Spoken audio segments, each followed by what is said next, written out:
Bueno, primero que nada, gracias a todos por estar con nosotros nuevamente en esta nueva sesión del seminario, que de hecho ya es la penúltima sesión del seminario que vamos a tener por el semestre. En esta ocasión tenemos el placer de contar con nuestro compañero Julio Alberto, que nos va a venir a platicar sobre si álgebras conmutativas de operadores de Toeplitz en espacio de Bergman con peso.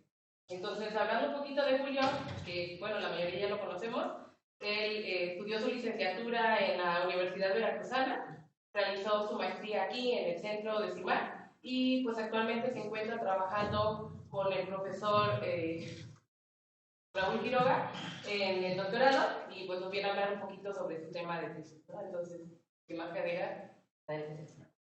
Gracias por la presentación y gracias a los y las presentes por estar aquí. Pues sí, yo les voy a hablar de sistemas de álgebras conmutativas, de operadores de Toeplitz y de espacios de Bernoulli. La idea de esta charla es, bueno, desde que sea una charla sencilla, para que todos podamos entender al menos lo básico de esto. Igual, pues siéntanse libres de hacer cualquier intervención para preguntar cualquier cosa. Lo peor que les puedo decir es que no sé. Y bueno, ¿de qué va a ir esta charla? Pues primero vamos a introducir lo que son los espacios de Bergman, algunas propiedades y características de estos. Después vamos a hablar de los espacios de Bergman con peso. Igual, vamos a decir algunas propiedades y características de ellos.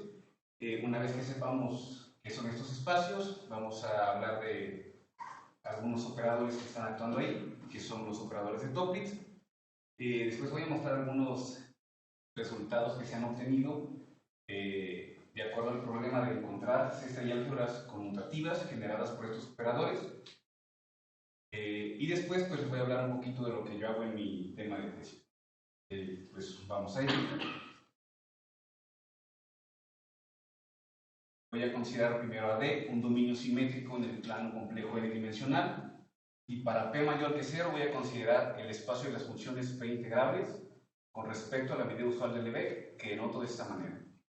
¿Es un dominio simétrico?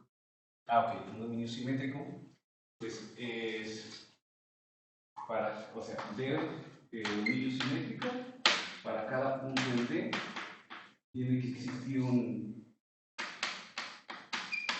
automorfismo ahí, para que ese automorfismo me fije solo a ese punto y en ningún otro más. ¿Vale? Ok, entonces, pues el espacio de Bergman, que yo denoto de esta forma, va a ser el subespacio LP, que consiste en las funciones holomorfas ahí. Estos espacios tienen algunas propiedades. Lo importante es que el espacio de Bergman resulta ser un subespacio cerrado de LP. ¿Va? Esto es para P mayor que 0. Recordemos que en el caso cuando P es igual a 2, pues L2 es un espacio de Hilbert. Ahí tenemos un producto interno, entonces ese es el espacio que me va a interesar. El caso cuando P es igual a 2. Y pues tomando ese caso, yo puedo considerar este funcional. Este funcional resulta ser lineal y acotado. Entonces existe un teorema, el teorema de representación de Riesz, que me dice que va a existir un único elemento aquí en el kernel de Bergman, tal que pasa esto de aquí. A ese elemento de ahí se le conoce como el kernel de Bergman. ¿Vale? Pero bueno, pues dijimos que el espacio de Bergman era un subespacio cerrado de L2, entonces podemos hablar de la proyección ortogonal de L2 en el espacio de Bergman.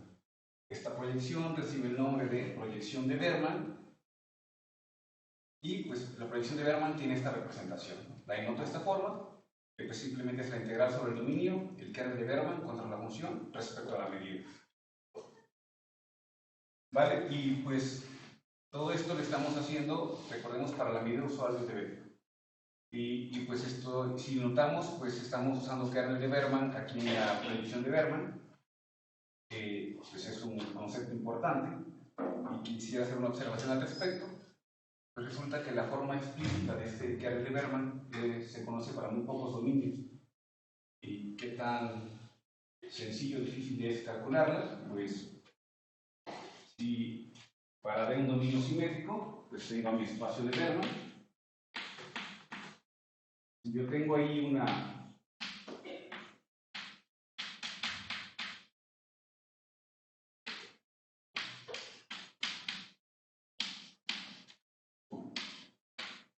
base ortonormal aquí, resulta que el kernel de Bergman en ese dominio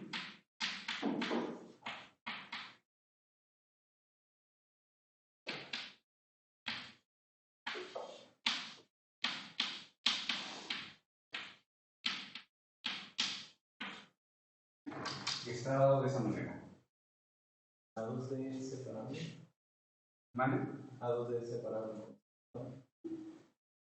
Porque tiene que ser todo normal. Va a ser normal. ¿Vale?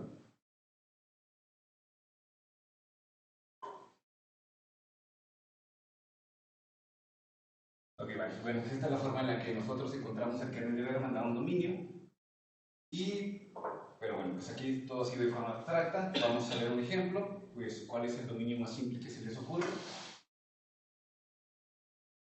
Pues en el caso cuando mi dominio es el disco unidad, los complejos tales que su módulo es menor que 1, este sistema de funciones de aquí forma una base ortonormal para el espacio de Berman en el disco unidad, y su kernel de Berman se ve de esta manera. ¿Vale? Ok, ahora todo esto pues lo dijimos, lo estamos haciendo usando la medida usual de Lebesgue. Pero pues nosotros podríamos agregar algunas constantes o funciones a esa medida, y pues con eso podemos hablar de los espacios de Berman con peso. ¿Qué son estos espacios? Análogamente al anterior, voy a considerar a D un dominio simétrico en Cn. Para P mayor que 0 y lambda mayor que menos 1, el espacio de Berman con peso lambda, que noto de esta forma, va a ser su espacio de funciones holomorfas aquí, donde dB lambda es una medida con peso, ¿no? Igual estos espacios tienen ciertas propiedades, pues una es que para P mayor que 0 y lambda mayor que menos 1, pues este espacio de Berman con peso resulta ser un subespacio cerrado de LP con esta medida con peso. Análogamente, pues a mí me interesa el caso cuando P es igual a 2, el teorema de representación de Ries me da la existencia del kernel de Berman, y teniendo kernel de Berman, dado que este subespacio es cerrado, yo puedo hablar de la proyección de Berman con peso, y la proyección de Berman con peso, pues tiene esta representación integral. Si se dan cuenta es lo mismo, simplemente que ya tengo un kernel de Berman con peso y pues una medida con peso. Y bueno, pues, ¿cómo se ve esto para nuestro ejemplo que es el disco unitario? Pues si yo considero esta medida, dada de esta forma, aquí está la medida usual del dB, pues bueno, ya sabemos que este espacio de Berman es un subespacio cerrado. Puedo hablar del kernel de Berman, el kernel de Berman con peso del disco unitario tiene esta forma, y la proyección de Berman con peso se ve de esta manera. Ahora aquí notemos que cuando lambda es igual a 0, pues tengo los kernel de Berman y proyección de Berman que mencioné anteriormente. Vale, bueno, pues estas son algunas propiedades, ya conocemos espacio de Berman con y sin peso, kernel de Berman, proyección de Berman. Estamos listos para definir algunos operadores actuando en estos espacios. Estos son los operadores de Toeplitz. Pues, ¿qué es un operador de Toeplitz? Voy a de nuevo considerar AD un dominio simétrico en el plano complejo n-dimensional. Dar una función aquí en el espacio de las funciones esencialmente acotadas. Estas funciones nosotros les llamamos símbolos. Voy a decir de esta manera, ¿no? Aquí está operador de Toeplitz con símbolo A. Esta MA quiere decir multiplico por A y luego aplico la proyección de Berman. Como lo podemos ver aquí abajo. Multiplico esta función f por el símbolo A y aplico kernel de Berman, que es integrar respecto al dominio. Ahora aplico proyección de Berman, integro respecto al dominio, kernel de Berman contra lo demás y pues respecto a la medida que estoy considerando ahí.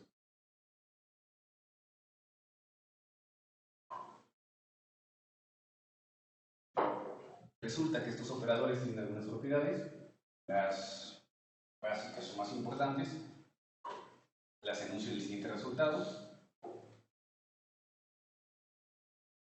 Pues los operadores de Toeplitz, un operador de Toeplitz con símbolo A resulta ser acotado en el espacio de Berman y su norma está acotada por la norma del símbolo. ¿Vale? Los operadores de Toeplitz son lineales y el adjunto de un operador de Toeplitz con símbolo A simplemente es el operador de Toeplitz con el conjugado del símbolo. Entonces, bueno, estos son los operadores Toeplitz y pues, ¿qué es lo que buscamos con ellos? Uno de los problemas que se intenta atacar con estos operadores es encontrar cestas de álgebras que sean conmutativas generadas por operadores Toeplitz con símbolos en algún dominio simétrico. ¿Vale? Pero bueno, ¿qué es una cesta de álgebra? Pues una cesta de álgebra va a ser una álgebra de Banach que noto de esta forma, con una involución que satisface esta igualdad de aquí para todo elemento del álgebra. ¿Vale? Entonces, una cesta de álgebra es una álgebra de Banach con involución. ¿Y qué es una involución? Pues una involución va a ser un mapeo del álgebra tal que satisface esto. Primero es lineal, saca constantes conjugados, intercambia el orden en el producto y además si yo la aplico dos veces me deja aplicar el elemento. Un ejemplo muy sencillo de una cesta de álgebra, pues si yo tomo a los complejos, ¿quién sería la involución aquí?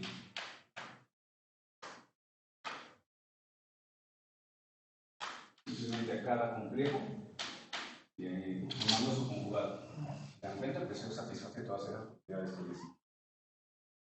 Vale, entonces, pues eso es lo que queremos, ¿no? Con estos operadores de Toeplitz, lo que queremos es encontrar cestas de álgebras que sean conmutativas generadas por estos operadores en algún dominio. Y pues lo siguiente que les voy a comentar es lo que se ha hecho al respecto, atacando este problema. Pues bueno, pues cuando empiezan a estudiar esto, pues se empieza primero con el dominio más facilito, ¿no? Que sería bueno, antes de eso, pues queremos ese problema que les dije, ¿no? Pero entonces imagínense que yo tengo a mi dominio simétrico y tomo todos los símbolos ahí. La cesta de álgebra generada por los operadores de Toeplitz con esos símbolos, pues no es conmutativa.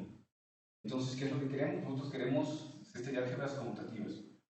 Para ello, pues lo que queremos es encontrar subálgebras de esta álgebra grande, tal que estas sean conmutativas.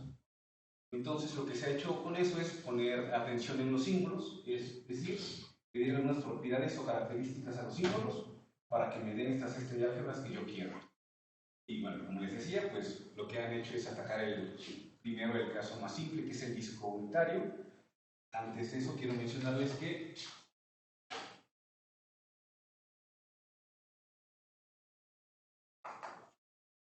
este es el disco unitario.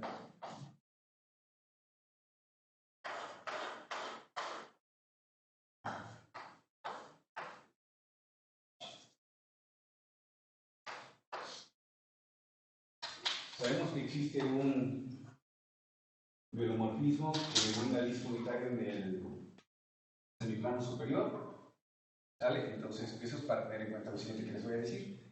Pues lo primero que hicieron en el caso del disco unitario, sale estos tres matemáticos, Grodzki, Karapetyan y Vasilevsky, y pues sacaron en 2004 un paper en donde ellos dicen, bueno, pues si yo considero símbolos aquí, de esta forma, ¿no? Símbolos que solo dependen de la parte radial. Bueno, como lo de esto, pues recordemos que pues, un número complejo yo lo puedo ver de esta forma, ¿no? X más Y, o de su forma polar, R de teta,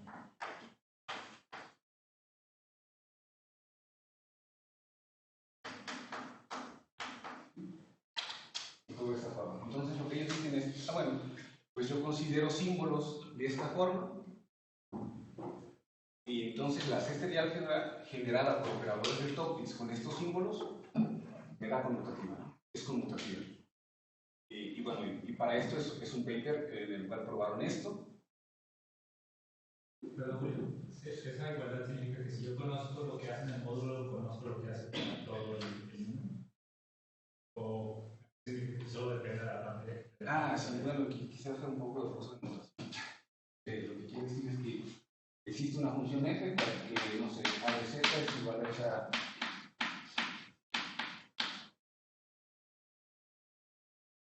No sé si está respondiendo tu pregunta. Si ahí está un poco abusando de la notación. Bueno, pues de nuevo estos tres matemáticos en ese mismo año, en otro artículo diferente, Dijeron, bueno, pues ahora me fijo en mi plano superior y tomo símbolos de esta forma, ¿no? Símbolos que solo dependan del argumento del número. Pues tomo la cesta de álgebra que generan los operadores de Toeplitz con estos símbolos, y esta también resulta ser conmutativa. Y no solo eso, sino sacaron otro paper en el cual consideramos símbolos de esta manera. Símbolos que solo dependen de la parte imaginaria del número complejo. Y de igual manera, estos símbolos les dieron una cesta de álgebra conmutativa. ¿Vale? Bueno, pero pues los matemáticos siempre nos preguntamos como... Bueno, ellos dieron 3, ¿no? En ese año dieron 3. Entonces se preguntaron, ¿habrá alguna otra? ¿O esas son todas? Pues 2 años después, Biloga y Vasilevsky probaron que esas son las únicas clases de símbolos que me generan cesta de álgebras conmutativas. Entonces, pues al parecer el caso del disco unitario ya quedó hecho, pero pues otra cosa que, una de las otras cosas que hacemos los matemáticos es, bueno, ya quedó el caso base, pues podemos generalizar, ¿cierto? ¿Cuál es la generalización del disco unitario? Pues la bola unitaria, ¿cierto? Entonces, la generalización es la bola unitaria, y al igual que del disco al plano superior, pues de la bola unitaria nosotros tenemos un biomorfismo que me manda al dominio de Siegel. ¿Y quién es el dominio de Siegel? Para un Z en CL, yo puedo escribir a Z de esta forma: Z', Zn-1, donde Z' pues simplemente son las primeras n-1 coordenadas. Y resulta que el dominio de Siegel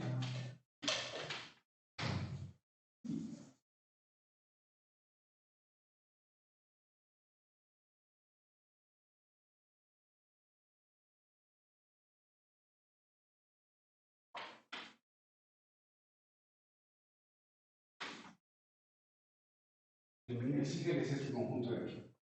¿Vale? Pues podemos ver que en el caso cuando n es igual a 1, pues tenemos el disco unitario y el semiplano superior. Entonces, bueno, considerando esto, Kiroriev-Vasilevsky en 2007, ellos probaron que existen 5 tipos diferentes de subgrupos maximales abelianos de velomorfismos de la bola unidad o del dominio de Siegel. ¿Esto para qué?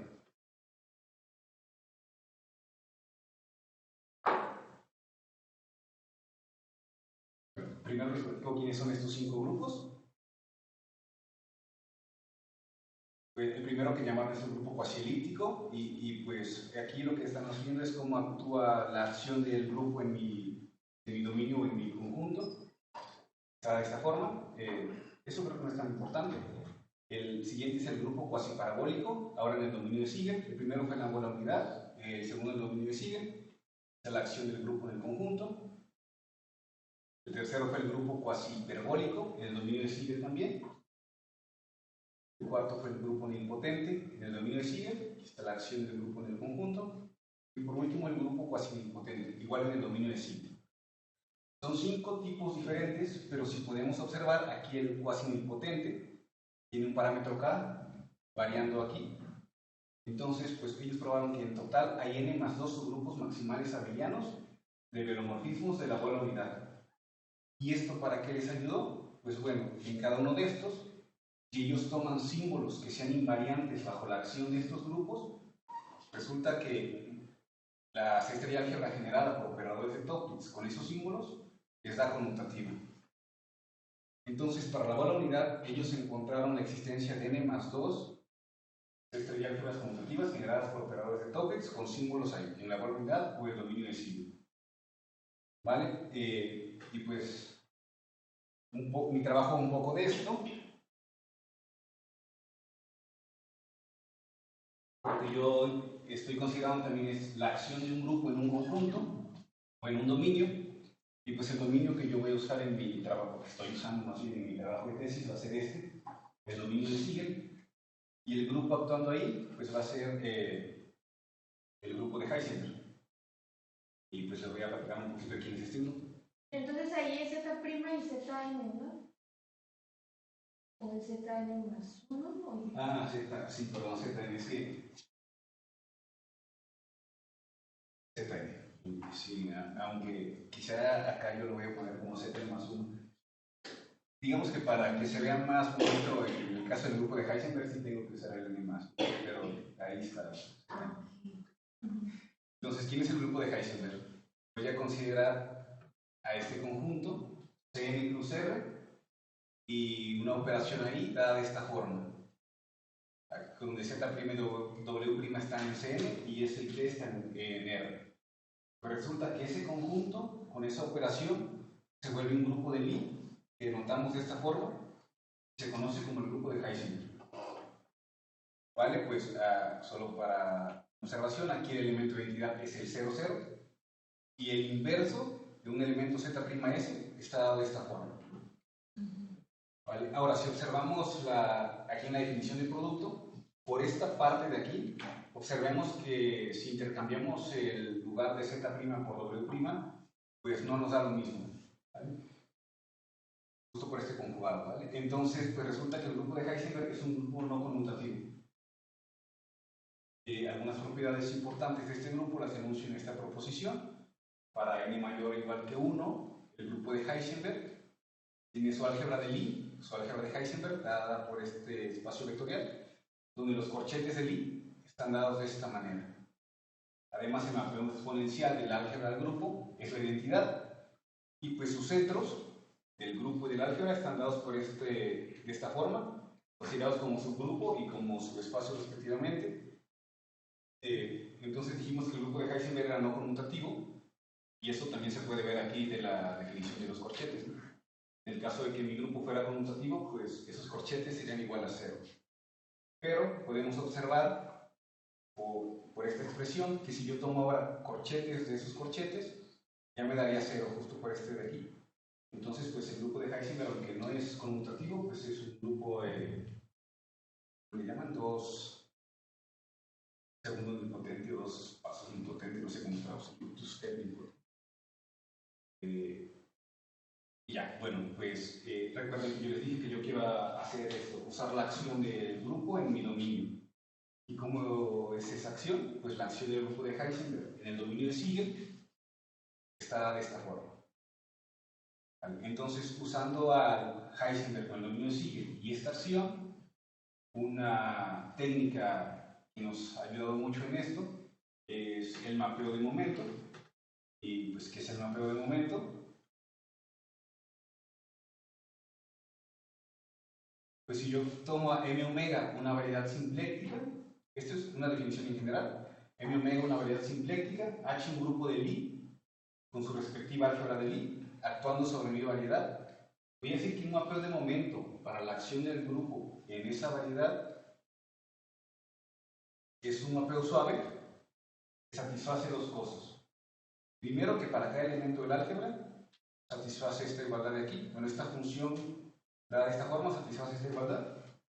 Y segundo, que el mapeo es H equivariante. ¿Eso qué quiere decir? Que satisface esta igualdad de acá. ¿Vale? Aquí, bueno, aquí se ve que esto es la representación adjunta. Aquí quiero hacer una observación. En el caso de que mi grupo sea abeliano, pues la H equivarianza simplemente se reduce a invarianza. ¿Y pues eso qué es? Simplemente habría que probar esto.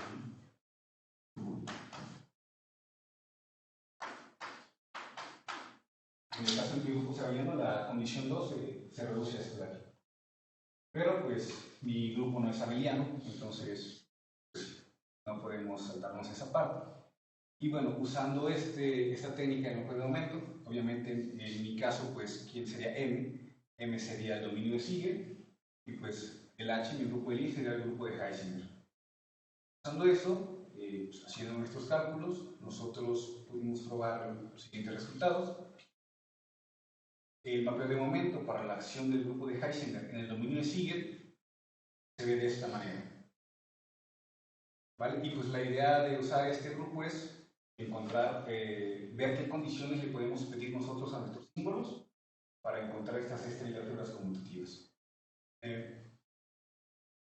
No tuvimos como tanta suerte usando todo el grupo de Heisenberg, Entonces, bueno, nos preguntamos, bueno, ¿qué pasa si nos fijamos en su parte conmutativa? Es decir, en el centro del grupo. Pues encontramos este resultado. El mapeado de momento para el centro del grupo de Heisenberg se ve de esta forma. Entonces, pues hay una forma de que nosotros podamos relacionar estos dos resultados, y eso es mediante la definición que les voy a dar a continuación. Voy a considerar H un subgrupo del I conexo del grupo de Heisenberg con su respectivo mapeo de momento. Voy a decir que un símbolo aquí en el infinito del dominio de Siegel se va a llamar un símbolo de mapeo de momento para la acción del subgrupo, o un UH símbolo si va a existir una función medible tal que yo tengo esto de aquí. ¿Vale? Entonces, con eso yo puedo relacionar la acción de todo mi grupo con el mapeo de momento de un subgrupo del grupo. Y pues con ello nosotros pudimos probar lo siguiente. Tomo un símbolo aquí, en el infinito del dominio de Siegel. Resulta que el símbolo es invariante bajo la acción del grupo de Heisenberg. Sí, solo sí.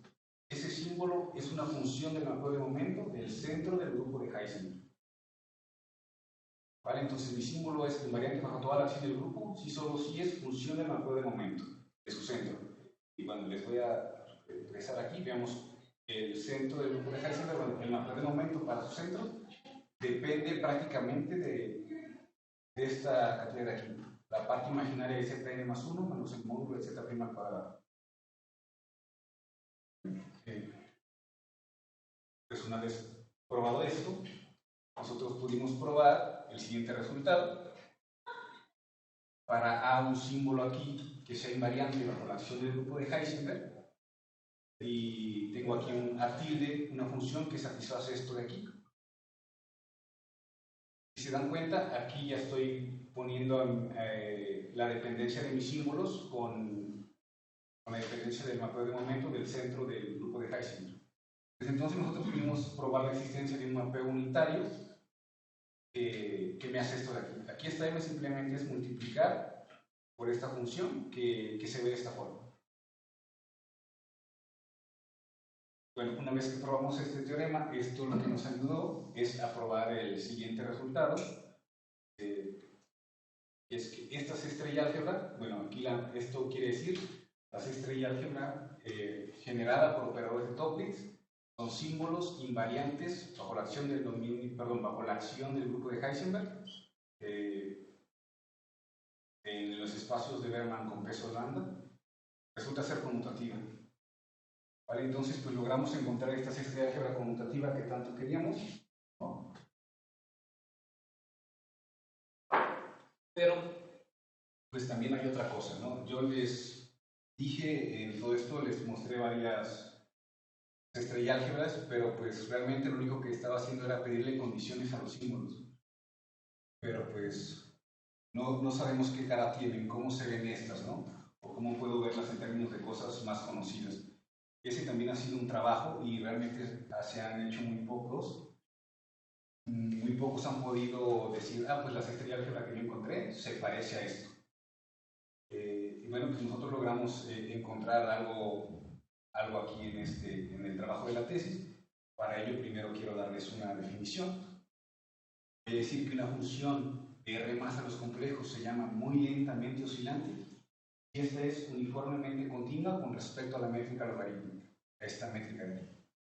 Y denota ese conjunto de funciones de esta manera. Esto por su nombre en inglés. Pero resulta que, bueno, pudimos probar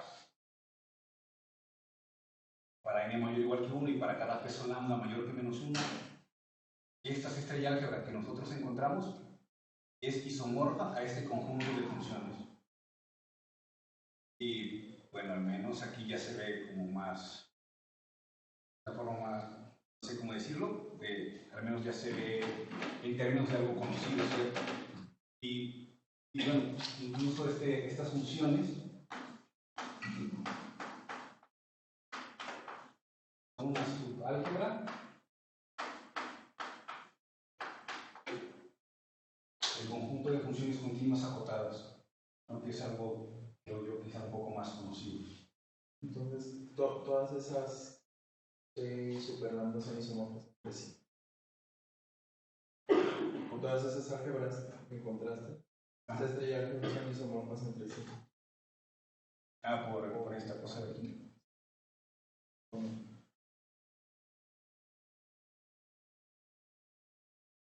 De hecho, sí, porque, bueno, de hecho, otra cosa que no mencioné es justo eso, que la dependencia, que estas álgebras, esta que encontramos, no depende de la dimensión de mi dominio. No, porque en las anteriores, en las que les mencioné anteriormente, sí dependía un poco de la dimensión y incluso a veces del peso, y estas justamente no dependen de las que encontramos escrito, pero no dependen del peso ni la dimensión, siempre me da la misma. Y bueno, pues estos son como unos resultados que quise mostrar de lo que hemos estado haciendo en el trabajo del doctorado. No puse demostraciones porque las demostraciones son muy extensas, pero pues si a alguien le interesa, aquí tengo un montón de bibliografía al respecto. Estos tres papers de aquí son las tres álgebras que encontraron en el caso del disco unitario. En este de aquí es donde se prueba que esas tres son todas las que hay en el disco unitario.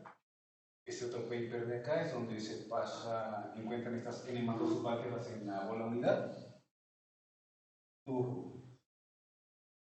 En este vemos, este paper de aquí es donde nos da esta técnica de mapeo de momento, como ellos lo emplean.